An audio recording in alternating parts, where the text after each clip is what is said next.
ఒప్పందం లేకపోతే కేటీఆర్ను ముఖ్యమంత్రిని చేయడానికి కేసీఆర్ మోడీని ఎందుకు అడిగిండా? ఇది నేను చెప్పినా మోడీ కదా చెప్పింది, కేసీఆర్ వచ్చి నన్ను అడిగిండని.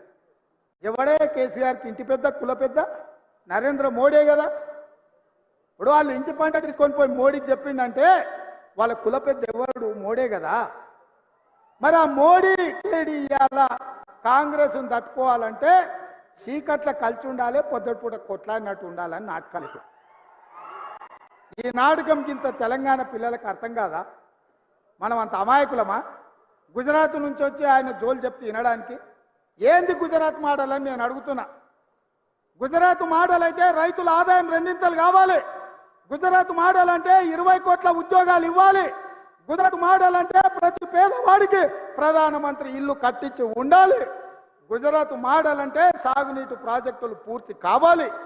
కానీ ఇవేవి జరగలేదు. ఇంకేం మోడలు? గుజరాత్ మోడలు. ఆ గుజరాత్ మోడల్ 10 ఏళ్ళు దేశంలో అమలు చేశారు. గుజరాత్ మోడల్ అంటే పార్టీలను జిత్తడం, ప్రభుత్వాలను పడగొట్టడం, ఎన్నికలను కింద పడేసుడు, మాటినోని జైళ్ళలో పెట్టుడు.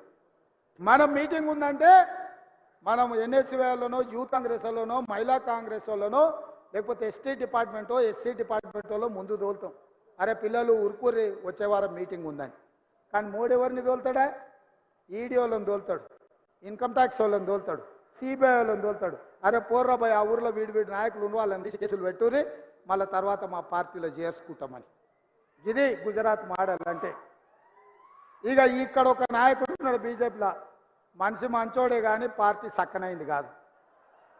ఆయనకి వేసినా దండుగా అవుతుంది. ఎందుకంటే ఆయనకు ఒక్కోటి వేసినా కూడా దండుగా అయిపోతుంది అది.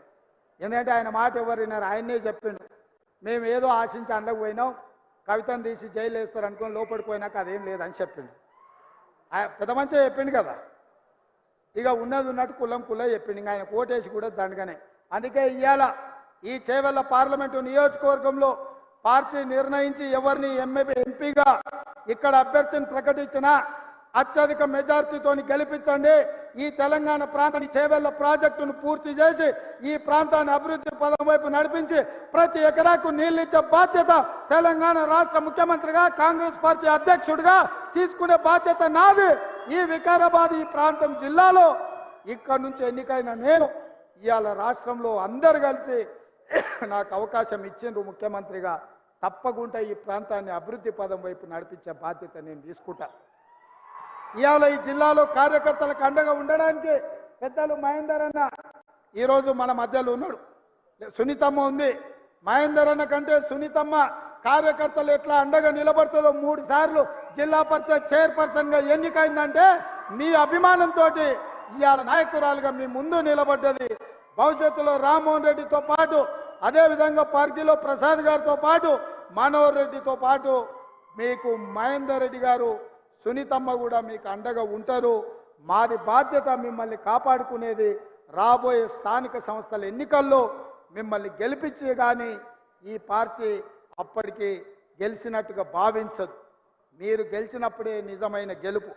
అందుకే గ్రామాలల్లో కార్యకర్తలు ఎవరు కూడా ధైర్యం కోల్పోవద్దు. ప్రతి ఇంటికి వెళ్ళండి, ప్రతి తలుపు తట్టండి, ప్రతి గుండెకు చేరండి. మన అభయహస్తం 6 గ్యారెంటీలను వివరించండి. ఎవరికి రాకుండా